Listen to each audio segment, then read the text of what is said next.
ዝናብ ጥሎ ጥሎ ሲያባራ ያካፋል፣ ፍቅር የያዘው ሰው ሲሄድ አንቀላፋል አለች ሄርሜላ። ለፍቅር መስዋዕትነት የምትከፍል ጀግና ሴት፣ ለፍቅር እንግዲህ ጠብ የምትል እኔ አስፈልገዋለሁ ከጎኑ መሆን እፈልጋለሁ እያለች ነው። እውነቷን ትክክል ናት። ሰው ላይ ለፍቅር መታመን የሰው ልጅ ለፍቅር መታመም አስፈልገዋለሁ። አይዞሽ አብርሃም ያለው እናቱ አባቱ ጋር ነው፣ ምንም አይሆንም። ነገ ከነገ ወዲያ ደግሞ በደንብ እንጀራሽን ወጥሽን ሰርተሽ ምናምን ቆጥረሽ ልክ እንደ ሀገራችን እንግዲህ እንደወጉ በባህሉ እንግዲህ ያችኛዋ በመተት አንቺ ደግሞ በትትና በተግባር እኔ የእሱን ደህናነት ነው የምፈልገው እያልሽ እየተከራከርሽ ያለሽ ቆንጆ ጀግና ሴት ነሽ። አይዞሽ ለፍቅር ልታመም ለፍቅር ልሰዋ እንደው አጣገቡ እንደው ገደም ብዬ አብርሃም እያየኝ እንደው ዘንበል አለች ሄርሜላ።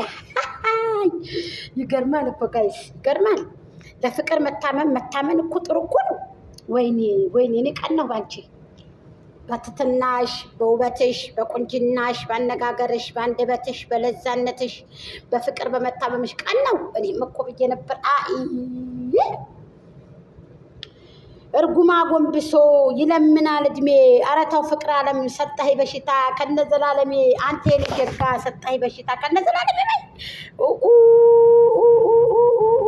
በነገራችን ላይ ለፍቅር መስዋዕትነት መክፈል መታመንሽ ነው ሄርሜላ። በጣም ነው የምናከብርሽ፣ በጣም ነው የምንወድሽ። ራስሽን ደግሞ አትጉጂ። አብርሃም ያለው ከእናቱ ከአባቱ ጋር ነው። አይዞሽ አታስቢ፣ ብዙም አትጨነቂ የኔ ማር። አዲስ አበባ ላይ ወድቄ ብነሳ ዘወር ብዬ ባየው መሽኬ ደቅቄ አለ። ፍቅር የያዘው ሰው እኮ ነው የምር። ደሴ ጎድጓዳ ነው አይታይም ጭሱ፣ በረጅም አውቶቢስ እዛው ካልደረሱ ከነ ሄርሜላ ጋር ከነ ማይኩ ጃክሰን ጋር እዛው ካልደረሱ አለ ሄርሜ። አይ አባይ ዳሩ ያበቅላል ጸንበለል፣ ዋጥ ላርግሽና አላየውም ልበል እኮ ነው ነገሩ ጋይስ። አባይ ወደ ማዶ ሽምብራ ዘርቼ በጎች በሉታሉ መሻገር ያጥቼ። አሁን ምን ይሻላል? አሁን ለምንድን ነው ፈሪማ ጦንጦኑ ቅጠል አይበጠስ ካልደረሰ ቀኑ የሆነ ነገር ደመቁ ቀን ላይ በስናይበር ጨረሰችን፣ ድምፅ በሌለው ስናይበር። ሄርሜላ ደግሞ አሁን እዚህ ጋር መታ በፍቅር ጠብ አደረገችን። ወይኔ ልጅ ተበላሁ ጋይስ ተበላሁ። ሰላም ጤና ይስጥልኝ። ትንሽ ሻይ እየጠጣሁ ነው። ቺፕስ ብለናል።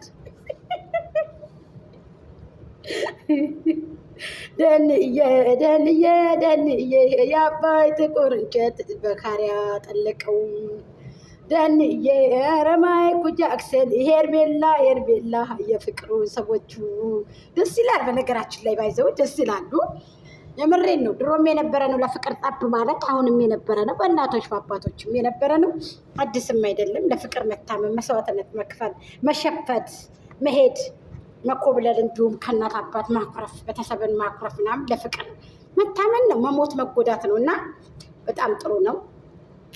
ያቺ በመተት ስትሯሯጥ፣ እናንተ ደግሞ በፍቅር አንቺ ደግሞ በፍቅር። ስለዚህ የኔ ውድ አይዞሽ፣ እንወድሻለን፣ እናከብርሻለን። የኔ ማር እንዳትጎጅብን እንፈልግሻለን። ሄርሜላ ታስፈልጊናለሽ፣ ማይኩ ጃክሰንም ያስፈልጋል።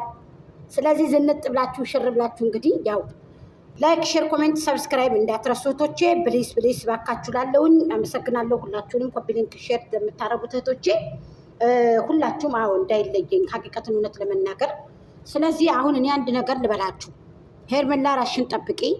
እንደዚህ ብለሽ አሁን አሳዝነሽ ስትመጪ በጎቹ ይደሰታሉ። ወደ ቁም ነገሩ ስገባ እንደዚህ ብለሽ ስትመጪ በጎቹ ይደሰታሉ። ምን አባቱ ነው? አንቺ ባለ ስራ ነሽ፣ ከቢሮ ነው የወጣሽው። እንደዚህ ዝንጥ ብለሽ ቢሮ ውስጥ ሄደሽ ውለሽ ከስራ ተመልሰሽ ነው ሄደ ካሜራ ተደግኖ ቆይተሽ እንግዲህ የሰራሽው። ትክክል ነሽ። ወንድምሽም ደግሞ ያው አንቺን እንግዲህ ታይ ለማለት ምናምን አብሮ ነው። ወንድም መከታ ነው፣ ጋሻ ነው። የወንድምሽን ምክር አንዳንዴ ስሚ። አብርሃምም ደግሞ ተደዋወሉ ስልኩን ወይንም በነጋሽዬ ስልክ ከፍተሽ እስከሚሻለው ድረስ ትንሽ የተወሰነ ወደ ራሱ እስከሚመለስ ባይዘዊ ቅድሚያ የእሱ ጤንነት ነው የሚበልጠው ከሁላችሁ። እናንተ ባለ ጤና ናችሁ አይደለም? ገበያው ጤና ነው አይደለም? ስለዚህ ቅድሚያ እሱን አስቀድሙት። ከዛም በኋላ አንቺም ለመተከዝ ያችም ደግሞ ለመከራከር ለመቦሰቱ ትደርሱበታላችሁ። ገብቶሻል ሄርምዬ? ስለዚህ የኔ ማር ተረጋጊ። አላህ አንቺንም እንግዲህ ብርታቱን መጠንከሩን ይለግስሽ ይስጥሽላለሁኝ።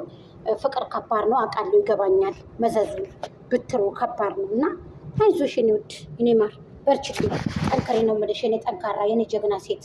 ጠንካራ ነሽ አንቺ፣ ጀግና ሴት ነሽ ለእኔ። ስለዚህ ተረጋግተሽ በተረጋጋ መልኩ ነው እንትን ማለት ያለብሽ የኔ ውድ የኔ መልካም። አትበሰጫጭ። መበሰጫጨቱ ጥሩ አይደለም አውቃለሁኝ። ያለ እድሜሽ ምን በወጣሽ ትሸብቻለሽ፣ ያለ እድሜሽ ብዙ ነገር ታያለሽ። ስለዚህ አንቺ በርቺ የኔ ውድ እህት እሺ። እና እንደዛ እንልሻለሁ ማሬ፣ አብሽሪ፣ በርችልን፣ እንወድሻለን፣ እናከብርሻለን። ቅድሚያ ግን ለሱ የሚተነፍስበትን እና ጤናውን የሚያገኝበትን ስጡትኝ። የቆመ ሐውልት መስሎ አይነጋገር፣ አይጣድ፣ አይጋገር እንደዛ ብሎ ልጁን እያያችሁት እናንተ አሁን የኔ ብትሉ በጣም ከባድ ነው እህቶቼ። ስለዚህ ራስን ማርከስ ስለሚሆን ሄርምዬም ራስሽን ጠብቂ የኔ ማር፣ እንወድሻለን። የምሬን ነው የምልሽ፣ እኛ እህቶችሽ ከጎና አለንልሽ። አብርሃም ለዘላለሙ ከአንቺ ጋር ቢሆን በጣም ደስተኞች ነን። እንደዚህም ደግሞ 80 ብታደርጉ በጣም ደስ ይለናል። እሱ ግን ይሻለው፣ በአብዛኛው እሱ ይሻል ነው ለእናንተም ሰርቶም የሚያብላት የሚችለው። አንቺም ደግሞ ልጅ ወልደሽ እንድታቀፍ የምትሆኝ እሱ ጤናማ ሲሆን ነው። ሀቂቀትን ጤናማ ሲሆን ጤናው ሲመልስ ኢንሻአላህ። ስለዚህ የኔ ማር የኔ ቆንጆ ሄርምዬ የኔ ማር እንወድሻለን፣ እናከብርሻለን። ራስሽን አስከብሪ የኔ እንቁ ሴት ብዬሻለሁ። የኔ ጀግና የኔ እስማርት ብዬሻለሁ። ገባሽ አይደል? ስለዚህ